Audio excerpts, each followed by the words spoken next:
Hey there team, and welcome to a rather rainy day on the Anduin, or well, in the Anduin Vale, I guess.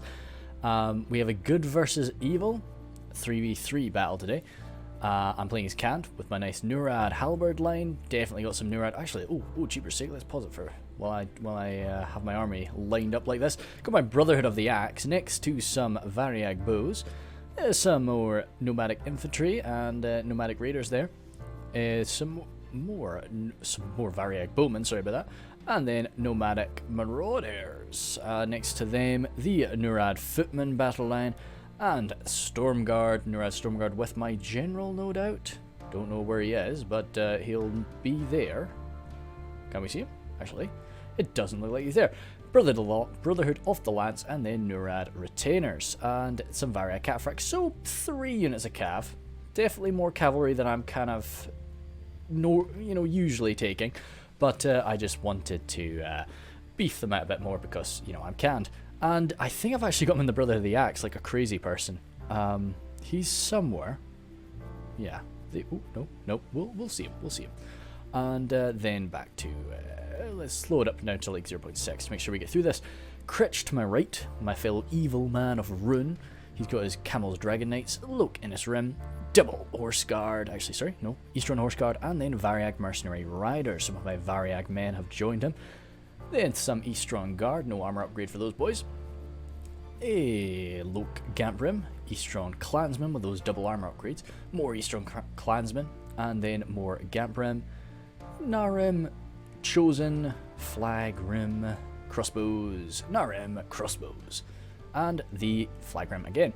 Those Eastern crossbows without any armor upgrade. And then we have Sid here. He's got his Orc Archers behind that. Some Shadowbows. Temple Guard and Shadowbows. Mordor Infantry. Blackguard of Barad-dûr, the Nazgul. Halberds. Bulldogs with the General, I suspect. Yes, that's where the General is today. And then Orc Maulers there, no armor upgrade. Blackguard of Barad-dûr. And more non-infantry battle line there with the Oluk high to their side.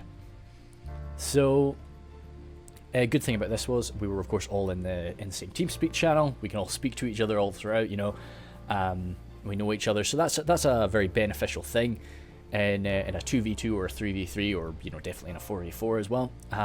When you can actually just speak to each other a hell of a lot faster than anybody would be able to type to one another. I'm pretty sure that what we're facing up against here is Lothlorien, Mirkwood, and Erebor. So I've got I've got Erebor over on my side. So I made sure to have a fair bit of armor piercing. Of course, the Nurad halberds, great stuff. Nurad footmen, pretty dandy. And then of course my nomadic marauders there too. Bit of a messy infantry, archer line there with my nomadic infantry, some nomadic raiders, and then the Variag bowmen on the flanks. But it's something for sure. It's a weird formation.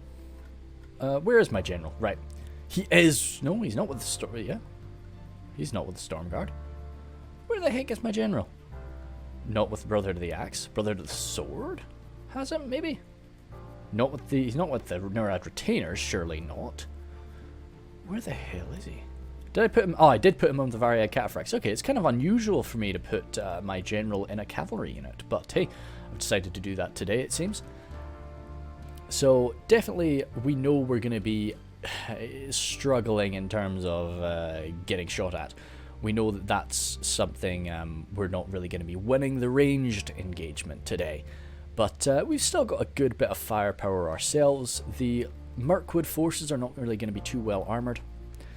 But over here, we've got Windbrisk. So Windbrisk has his Ironfoot crossbows out front, behind them some Ironfoot spears, Ironfoot pikes, Ironfoot warriors, and the Wargoats in the back. Wargoats, of course, going to be able to do some good work up against my cavalry, so I can't really get myself bogged down into a cav v cav engagement. More Ironfoot pikes on the side with some Ironfoot warriors. And then the chariots over here too. Very menacing. Apart from that, nothing there. Oh, mercenary cavalry too, actually.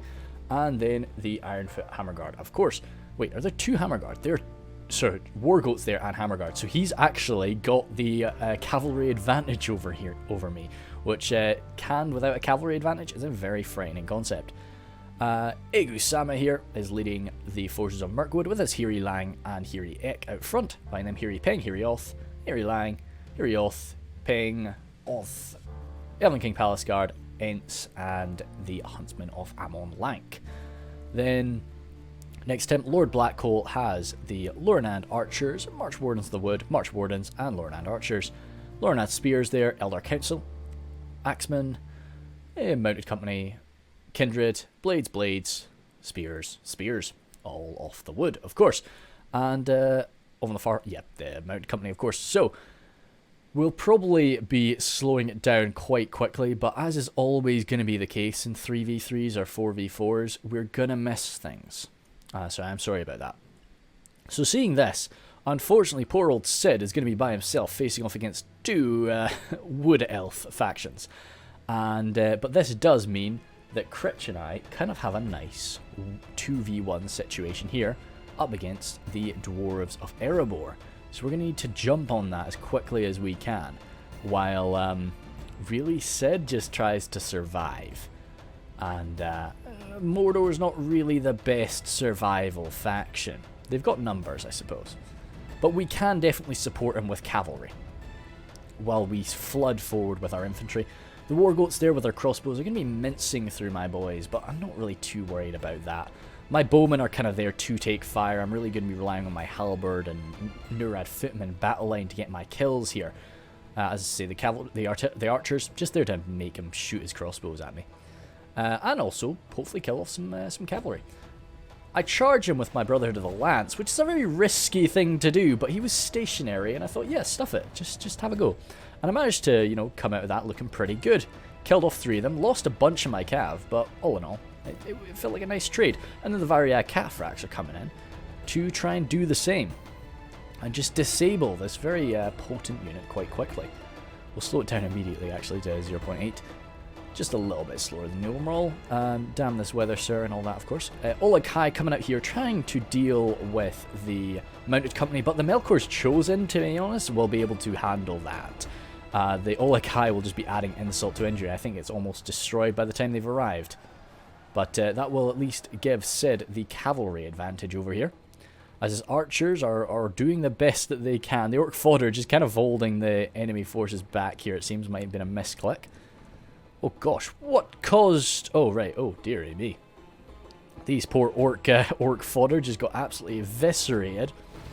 And we're getting some good shots in the back of the Blades of the Wood by Temple Guard. So that's quite nice. Of course, they don't really... Their armor piercing isn't going to be too effective. Yeah, these were, of course, the men that were massacred. We're at 8 for 3, but as I say, most of what we've lost has been orc fodder, so we're not really too worried about that. And as I say, just all that Sid really needs to do for us right now is just take the fire and make them take time killing him. Critch is sending over some stuff to make sure that Egusama's got to respond to him. So he's got his cavalry rushing on over there, while we just move in to entirely swamp these dwarves. My Nurad halberds are making contact with those Ironfoot spears, and you know, really doing quite well there. As I say, that is what all halberds are going to do, but the Nurad halberds are freaking fierce for what you get. Still one unit of chariot, well, still one chariot is made out, but now it's just really relying on the mercenary cavalry to hold the line, which if I get my Varia Cataphracts stuck in there alongside the Nurad retainers, I might be doing okay. Some Lok Narim fire up and over here, not really going to be doing too much, but occasionally hitting one of these nicely bunched together dwarvy boys. My Nurad footmen really quite enjoying this confrontation. Khand is a tough enemy for dwarves to face. Ironfoot pikes trying to sort themselves out. If pikes do get formed up properly, they can really make the life of a halberdier very tricky, especially if it's a poorly armored halberdier. But those Ironfoot pikemen lacking a shield are a good target for our archers. So Critch is now... We've kind of got the high ground there, which is good. So Critch is battling away with these guys as best he can. It looks like his Innis Rim were caught there by the footmen? Sorry, huntsmen. Huntsmen. They're not footmen at all. But a good charge there is going to hurt them, but it's a risky thing to do there from the Innis Rim. just because of the anti-cavalry bonus of the Huntsman. The Horse Guard could really do with being there to back up the Innis Rim. And Egu-sama is now coming on over to just continue to mince through these Moranon infantry. That's a big, beefy unit of Moranon infantry to lose. But they're holding the focus of these forces and keeping them back and keeping them sort of spread out. Also, a great thing to see is that this Kindred Fire is being used on the Orc Archers. And yeah, because that could eviscerate those Shadow Bows. If those Shadow Bows get to use up all of their ammunition, that's a great thing. Over there, a bit more success, especially where the Olokai have jumped on into it. The Elves of Lothlorien having a bit more difficulty. And up against the Blackguard of Barad-dûr, that heavy armor, nice shield, is going to be a messy thing. Olokai are actually split apart there. And on this far right side, the Moranon halberds are doing alright. And since he does have the freedom with the Melkor's Chosen, he can get in the back here, he can charge down. Oh, the Blade Masters are going to be getting in his way, and I think he's maybe... Yeah, no, I would have probably not noticed them jump up there.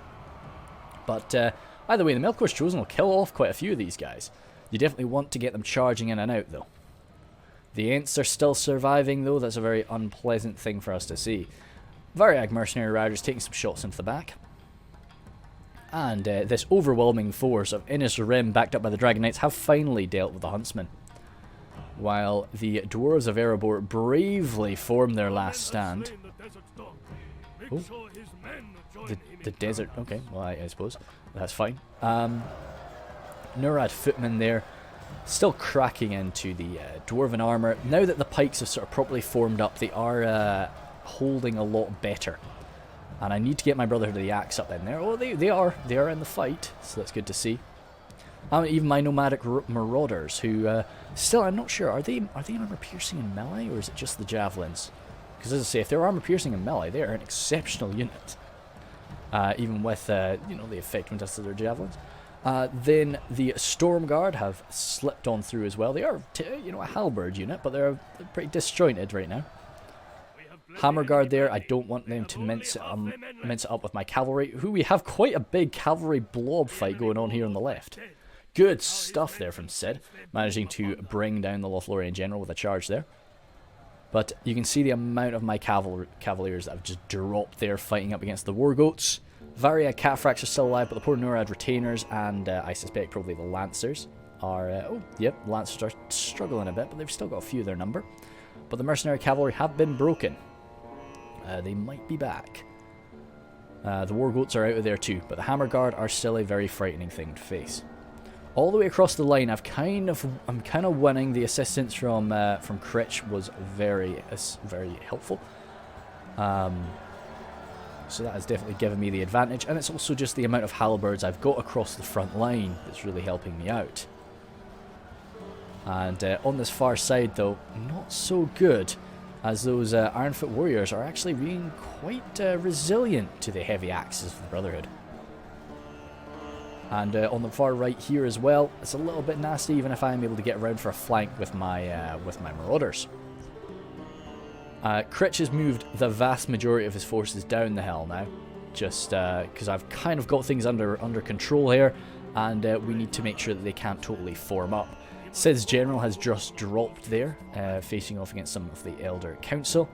Oh, those poor Eastron clansmen are not going to hold out long up against this Hiri Lang force, but they'll stand their ground as best they can.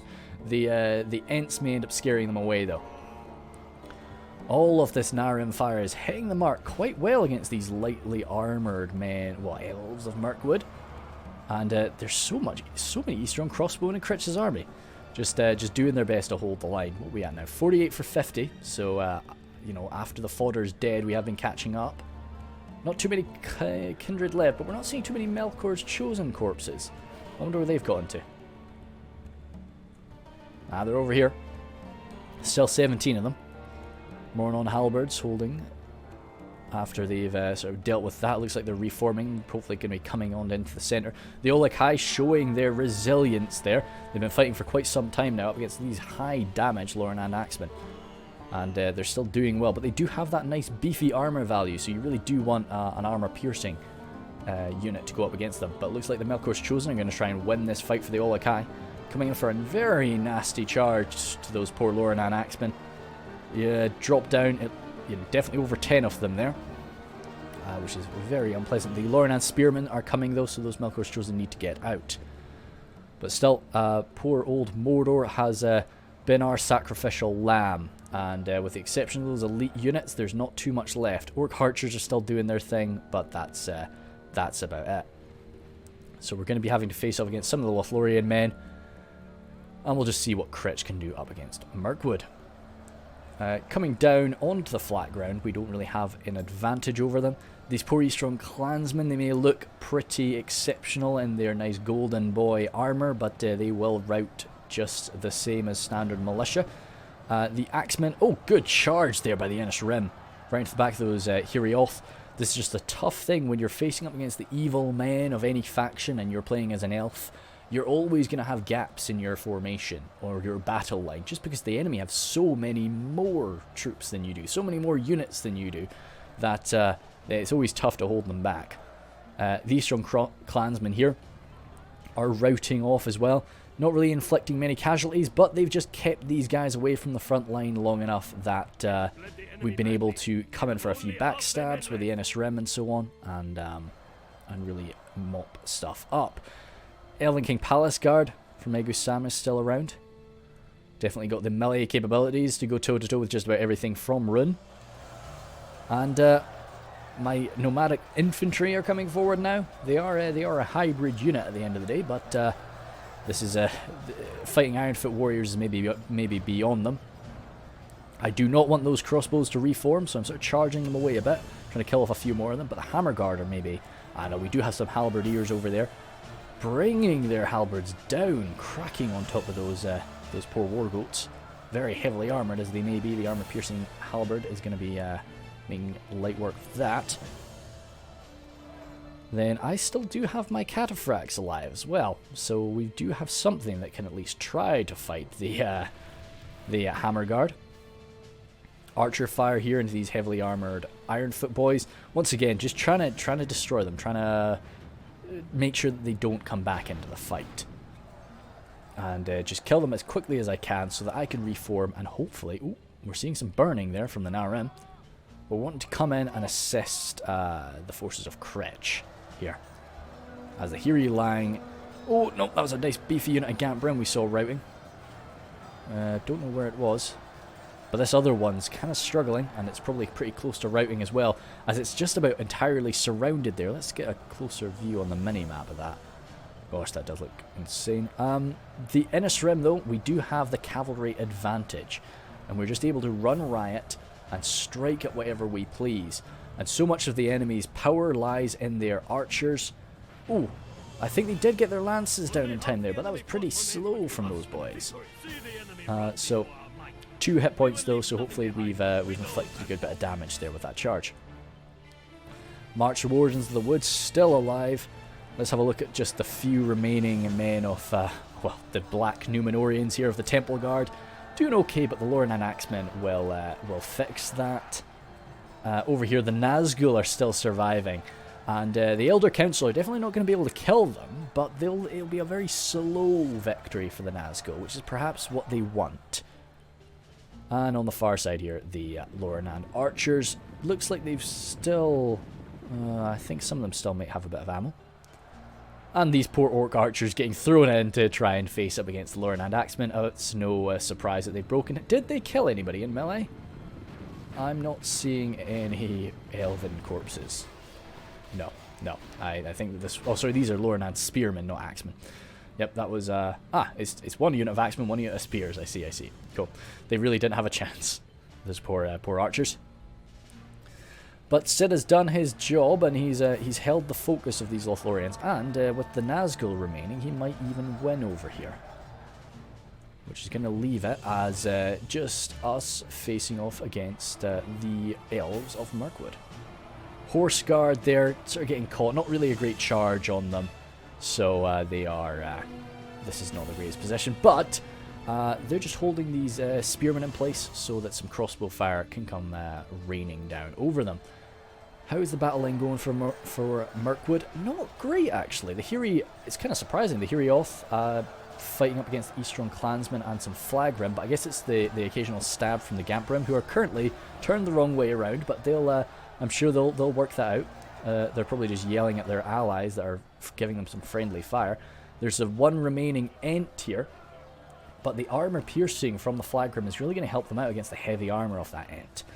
And I think they're probably going to win that. They're going to lose a good few more of their number, though.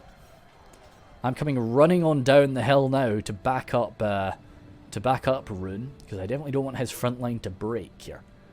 I don't think I'm leaving anything behind to chase off any remaining dwarves. I don't think there are any remaining dwarves. What's this? No, they're routing from the field. So no, I was chuffed to bits with that. This is one man left. His entire unit has fallen, but he's still just like, nah man, I'm ready for the fight.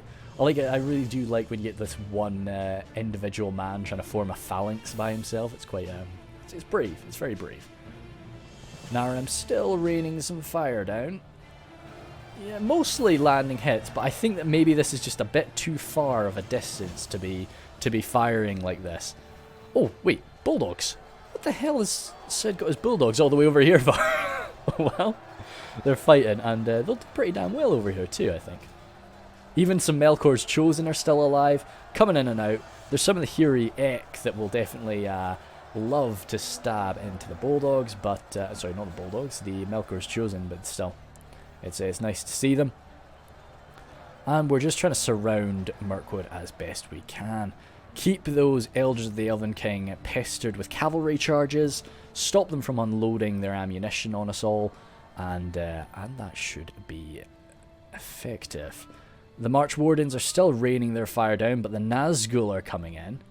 I don't see any other elves. Let's zoom out. I think there might be Orc archers still getting chased down by the Axemen, but everything else is moving toward the front line now. And those Nazgul are about to make contact with the March Wardens, who really need to be unloading all the ammunition they can. And the fact that the Nazgul have arrived is going to be hurting them. And you can't really turn around and start firing into that force. The best thing to do here, unfortunately, is just run away. It's not really good for anybody, but it's sort of what you have to do. And now that we're coming in from sort of both sides, still so much fire from the Narim. I kind of like that. Yeah, something like that could be good. And still so much fire coming in from the Narim that that should be enough. The Hiriek and Hiri Lang battle line is not going to go anywhere though, and I'm just sending my men in toward it just to try and bust another hole through or get around for a surround. Variag bowmen there now out of ammunition. They're taking out their little curved swords. Nurad's Stormguard, quite nice and relatively healthy, although this Kindred fire will change that fact, as would any fire from the Elders of the Elven King. Oh, jeepers, these poor Variag bowmen. Luckily, the Camel's Chosen and the Eastern Guard actually took that fire for us. But there's still a lot of Wood Elves with ammunition, and if we didn't have our cavalry in play, this would be very frightening for us. Rhun's general just dropped there, and a lot of Rhun's power is, well, sort of gone, but Rhun, being an evil man, is going to be routing off the field if they take too much in the way of morale shocks. Good bit of counterfire there into the Kindred. Kindred's got some good armor though, so they'll be able to shrug off a lot of that, but still, it's all we can really do. Camel's Chosen, little by little, pushing themselves toward the Wood Elves there, whereas I focus my efforts in trying to just deal with the front line. Hiriek there running off too. Loknarem maybe could fire a shot into them because they will return from routing, I think. And I think that that's everything. Really, we'll probably focus our attention over here on the Kindred and the Elders now for the rest of the fight. So we'll go back up to, we'll go 2 times speed quicker. So this was a really fun little scrap. It's nice to be able to get these sorts of teams where you are communicating as a 3-man group or like a 4-man group sometimes. You know, sometimes we get that done in Discord where we can communicate. Oh gosh, they were just absolutely ravaging those poor boys. So I'm sending my men up in there to try and deal with the Elders, the Elven King. How are the Kindred doing? Yeah, they're kind of enjoying that fight up against my poor Brotherhood of the Axe, but yeah, cool. The Stormguard should sort it out. I think Egu-sama thought about routing away. Oh, no, he ended up breaking. That's a shame. Would have been nice to see how many more he could have killed. But yeah, so it really, you're always going to get that when you've got a team of 3 people that can communicate with each other versus a team of 3 people that can't. It's usually going to turn out for a victory of the people that can communicate. And that does, there's Nazgul, that does kind of go to show how important it is to try and communicate, even through just the text chat that you have in game. It's very clunky, it's very annoying to do, but it can still work. And it's important to at least think of a bit of a plan. I think it really all did come down to the fact that we were able to push up and take on Erebor as this sort of 2v1 fight, and then just gain the momentum. And then as soon as we gained the momentum against Erebor, Critch turned his whole army around and started running down the hill. He only really helped me out until it became clear that we were winning. So let's look there. The Varia Cataphracts, it was also cavalry superiority. When I saw the amount of cavalry that Erebor had, I thought this is going to be bad. But the fact that we had the Mirkwood chosen, the fact that Rhun went pretty heavy into the cavalry, as they can do, they're a very good balanced faction.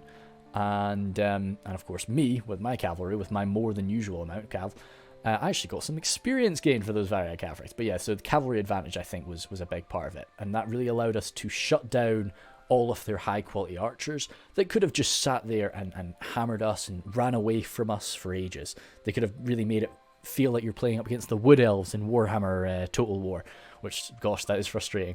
Brother of the Lance there did not too bad there. Killed a few of the blooming chariots, so that was nice. Neurad Retainers, nice. Doing their stuff. Stormguard, not bad at all.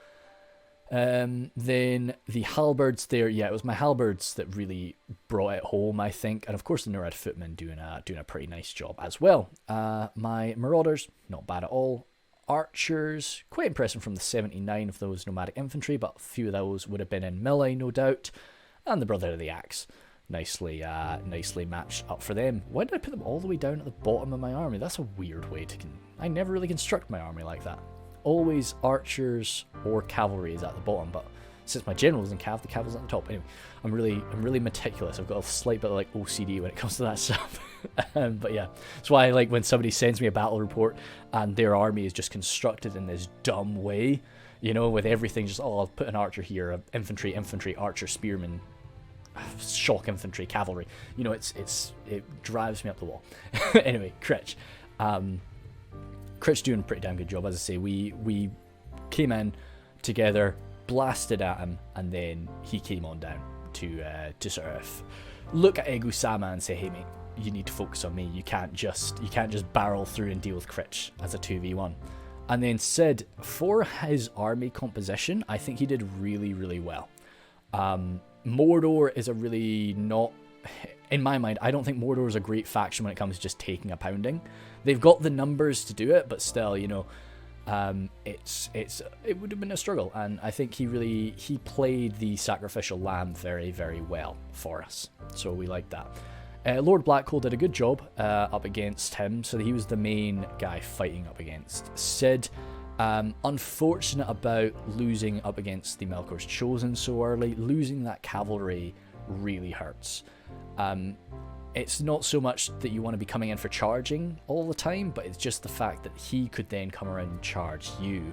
That was definitely what changed the game, I think. The fact that he could come in and with his Melkor's Chosen and just start slamming the back lines. So that was really an issue. And, you know, I think both those armies, both Lord Blackhole and Egu-sama, their armies were built to kind of be defensive. But then they saw the opportunity to have a 2v1 fight and they went on the offensive. And yes, it went well, but I think it was just kind of the case of the amount of archers that were there. And, you know, once the front line, once the infantry were kind of dealt with, it was just a running around trying to grab the archers then at that point. But Lothlorien always will struggle up against units like the Nazgul, because they really don't have any like great infantry unit to like go toe to toe with the Nazgul. But yeah, so I don't blame him.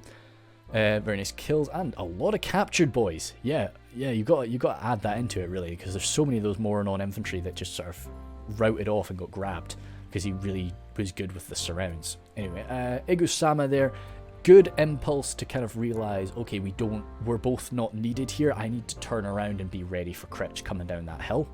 So he did that well at the right time, and I think he really would have won on the front line unless, like, if it was just our cavalry superiority. It was just those Innis Rim coming slamming into his back.